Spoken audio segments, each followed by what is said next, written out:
क्या सिर्फ vote bank की राजनीति की जाती है? इन्हीं से बातचीत करेंगे। आज 536 दिन हो गया है।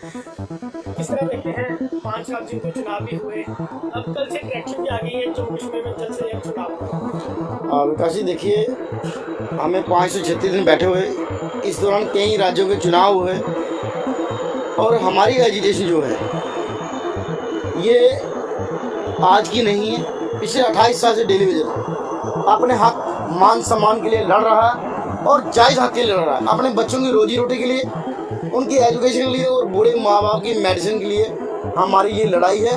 हम सीधा स्पष्ट सरकार से 22 जून 2022 से हम ये कह रहे हैं, सरकार ने रखना है तो बगैर रेगुलेशन अब हम नहीं रहने वाले। नहीं सरकार रखना, सरकार हमारा पेंडिंग दे दे, हमारा 20-25 साल का पीएफ दे दे, हम कोई और काम कर लेंगे। जो डेली वेजर पीएचई या बाकी डिपार्टमेंट डेली वेजर नहीं है, क्या वो लोग प्राइवेट काम करके अपने बच्चे नहीं पाल रहे? हमसे अच्छा बच्चे पाल रहे हैं, उनकी हेल्थ भी ठीक है, क्योंकि उन्होंने सीधा स्पष्ट उनको कि हमारा ये टारगेट, हमने ये, हमें तो अपने फ्यूचर का पता ही नहीं है कि आगे आज कल के दिन क्या होगा या परसों क्या होगा। हम इस उम्मीद पे पिछले 28-30 साल से जी रहे हैं, आज रेगुलाइज हुए, कल रेगुलाइज हुए, इस उम्मीद पे कुछ लोग डिप्रेशन का शिकार हो गए, सुसाइड कर गए, कुछ को बीमारी लगी और कुछ लोग 60 साल को रिटायर घर चले गए। तो हमें किसी भी निज़ाम पे उम्मीद नहीं है। चाहे पहले 370 से पहले जम्मू कश्मीर स्टेट थी, उस टाइम जितनी सरकारें रही, या उसके बाद भी यूटी प्रशासन है, इन्होंने तो उल्टा यूटी प्रशासन बनने के बाद ऐसा हुआ कि 520 SRO जो बीजेपी पीडीपी सरकार ने बनाया था उसको भी होल्ड पे कर दिया। और आज तक बीजेपी का कोई बड़ा लीडर ये बोला नहीं कि भाई जो SRO हमने बनाया। और डॉक्टर निर्मल सिंह जी जो इस कमेटी के चेयरमैन थे और डिप्टी सीएम भी रहे, कम से कम वही बोलते, मतलब खुल के कोई नहीं बोला। ना जाने किसने इनकी गर्दन दबाई हुई है या क्या है, मैं नहीं कह सकता, लेकिन हम लोग जब तक जिंदा हैं अपने हकों के लिए बोलते रहेंगे। हमें किसी का डर नहीं है, हमें डर है अपने बच्चों के उन सवालों का, अपने माँ बाप के, अपने बीवी बच्चों के उन सवालों का जो हमसे ये पूछते हैं आप कौन सी नौकरी करते हो। कि महीने के बाद आज 12 तारीख हो गई है, आज तक हमारी वेजेस हमारे अकाउंट में नहीं है। आप बताओ परमानेंट एम्प्लॉय या एम्प्लॉय किस बात के हैं? यूटी बनने के बाद तमाम परमानेंट एम्प्लॉयज़ को बेनिफिट हो, इवन तक उनके बच्चों की एजुकेशन के लिए 54,000, 2 बच्चों की एजुकेशन के लिए 54,000, हमें 54 रुपये नहीं दिए जा रहे। ना बीपीएल, ना सस्ता राशन, ना पीएम आवास योजना, कोई भी सरकार की जो स्कीम जो योजना थी उसका हमें बेनिफिट नहीं है। क्या कहा जाता है, आप गवर्नमेंट जॉब में हो ना, हम गवर्नमेंट नौकरी में, गवर्नमेंट में आओ, ये कहते हैं आप डेली वेजर हो, आपको ये बेनिफिट नहीं मिल सकते। जाए तो जाए डेली वेजर कहाँ? कोविड के दौरान आपने परमानेंट एम्प्लॉयज़ के बराबर काम लिया, बड़े बड़े ऑफिसर वर्क फ्रॉम होम कर रहे थे, लेकिन डेली वेजर पीएचसी का हो, पीडीडी का हो, म्यूनसिपैलिटी का हो, ये तमाम लोग फील्ड में थे, अपनी जान हथेली पे रख के ये लोग काम करें। किस उम्मीद पे कि इस दुनिया को बचाना है, ये लोग बचेंगे, शायद इनको समझ आए, लेकिन कोविड के बाद इनका फिर चमड़ी मोटी है, ये फिर वैसे के वैसे हैं। नहीं, 536 दिन हो गए। इन 536 दिन में मैंने देखा बारिश भी हुई, सर्दियाँ भी थी, गर्मियाँ भी थी, अब दोबारा सर्दियाँ शुरू हो गई हैं।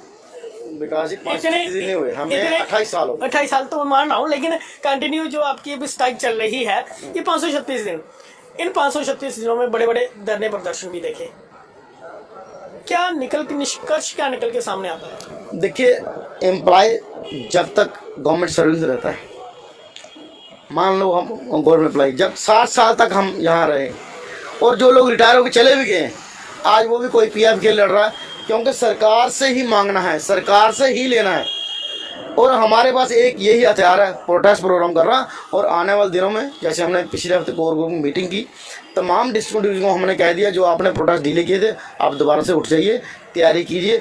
आपके चैनल के माध्यम से तमाम डेली वेजर को ये आह्वान है कि आपके पास बहुत कम समय रहा। जैसे आप इलेक्शन का कह रहे हो, कभी भी इलेक्शन अगर अनाउंस हो गई तो इलेक्शन अनाउंस होने के बाद एडमिनिस्ट्रेशन के पास, तमाम पॉलिटिकल लीडरों के पास एक बहाना होता है, कोड ऑफ कंडक्ट लग गया। तो हमारी आपके माध्यम से अपन डेली वेजर से गुजारिश है, बचना है, जिंदा रहना है, अपने बच्चों के सवालों का जवाब देना है, तो निकलिए बाहर। और जैसे हमने प्रोग्राम दिया है, बाकी डिपार्टमेंट को भी मैं रिक्वेस्ट करता हूँ वो भी डेली वेज निकले। अगर उनको रेगुलाइज नहीं होना तो उनकी मर्जी है, लेकिन हम 536 दिन हो गए और भी 15-20 दिन लगे, लेकिन हम बगैर जो हमने डे फर्स्ट को कहा था, पॉलिसी नहीं तो घर वापसी नहीं, अभी नहीं तो कभी नहीं, किसी को ये उम्मीद नहीं, चाहे मीडिया के बंधु हो, चाहे एडमिनिस्ट्रेशन हो, चाहे हमारे डेली वेजरी हो, उनको ये उम्मीद नहीं थी कि ये धरना प्रोटेस्ट इतना लंबा चलेगा और कामयाब तरीके से चलेगा। और एडमिनिस्ट्रेशन के अधिकारी को ये पता है, ये जब चाहें प्रोग्राम को ढीला कर लेते, जब चाहे प्रोग्राम बड़ा कर लेते हैं। हमारे पास पॉलिटिकल पार्टी की तरफ पैसे नहीं है कि उनको बसें भेजें, खाना खिलाएं, भर भर के वो लोग गांव से शहरों से लाते हैं। हम लोग एक रिक्वेस्ट आपके माध्यम से करते हैं, डेली वेज को PH एम्प्लॉय यूनाइटेड उम्मीद है और हमें अपने आप पे उम्मीद है कि हम उनको उम्मीदों पर खरा उतरेंगे। आगे की क्या रणनीति रहने वाली है? रणनीति विकास जी, हमारी पिछले हफ्ते कोर ग्रुप मीटिंग हुई पूरे प्रोविंस की। हमने सब साथियों को कहा आप तैयारी कर लो, हम एक बड़े प्रोग्राम की तरफ जा रहे हैं, लेकिन उसके साथ साथ हमने बातचीत का रास्ता भी खुला रखा है, क्योंकि नए चीफ सेक्रेटरी साहब आए हैं। और जब फाइनेंशियल कमीशन थे, हमारा एक इशू था PHE का 12 बोचर का, हम उनको 3-4 बार मिले थे, उन्होंने हल किया था। बात सुनने वाले, जब भी हमें मिलने का उनको मौका मिलेगा, हम अपनी डिमांड उनके आगे पुरजोर तरीके से रखेंगे। उनको LG साहब की बात भी याद दिलवाएंगे, नीतीश कुमार जी से जो हमारी बातचीत वो भी याद दिलवाएंगे। SR 520 और SR 64 हो, अगर और भी कोई मसला कोई लीगली हमें ये बताया जाए, ऐसे नहीं, हम हर चीज़ का जवाब देने के लिए तैयार हैं। हम टेबल टॉक से कभी भागने वाले नहीं है। पढ़े लिखे लोग अनपढ़ नहीं है, लेकिन अपना हक लेना जानते हैं। कंपनी बाग जैसा ट्रेलर दोबारा देखिए, नई चीज़ करनी चाहिए। एक चीज़ हो गई है, रिपीट कुछ नया करेंगे। हमारे पास, मैंने जैसे कहा कि अगर 536 दिन हो गए तो हमारे पास 1021 किस्म के प्रोटेस्ट की प्रोग्राम तैयारी है। हम कुछ भी करेंगे, अपनी बात केंद्र तक पहुंचा दी है। LG साहब ने मीडिया चैनल में बोला, जो लोग धरना प्रोटेस्ट कर रहे हैं उनकी मांगे जायज़ हैं, इस माह के अंत तक उनका कुछ ना कुछ करिए। कब की बात है? सितंबर 2022 की, तो सितंबर 2023 भी आ गया। कितना इंतजार, कितना, लेकिन शायद माह के अंत तक, माह तो नहीं, माह के अंत तक, सितंबर माह के अंत तक 2022 में कहा था उन्होंने, सितंबर माह के अंत। वो देखिए, मैं बात रहा हूँ, LG साहब पे हमें विश्वास है, क्योंकि हम उनको एक बार मिला 1.5 घंटा, उनकी तरफ से नेगेटिविटी नहीं है। देखो, हमने अपनी बात रखी उनके सामने और हमें उम्मीद है, हमने उनको कन्विंस किया कि ये इंसानी मुद्दा है, इसको कानून की नज़र से मत देखिए, ये ऐसा है, ये वैसा लगा। अगर आपको ये लीगल इलीगल लगते हैं तो 1-2 में सबको निकाल दो। 2 पर हमारा पीछा पेंडिंग, 20-25 साल का PF।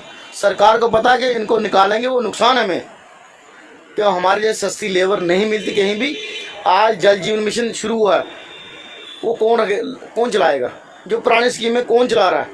आज इतनी सर्दी है, पहले हीटर मिलते थे सर्दियों में, आज हमारा साथी सर्दी में बुरी हाल होके स्टेशन फिर भी चला रहा है। चाहे वो आपका बर्फ का इलाका हो, चाहे कोई भी इलाका हो, अब शीतलहर चल रही है, फिर भी साथी कैसे मैनेज कर रहे हैं ये आप भी समझते हो। अगर हम कोविड में ड्यूटी दे सकते हैं तो कोविड से बुरा दौर कोई नहीं है। हम भूखे रह लेंगे, लेकिन बगैर पॉलिसी या सरकार से फैसला कराए बाहर वापस जाने वाले।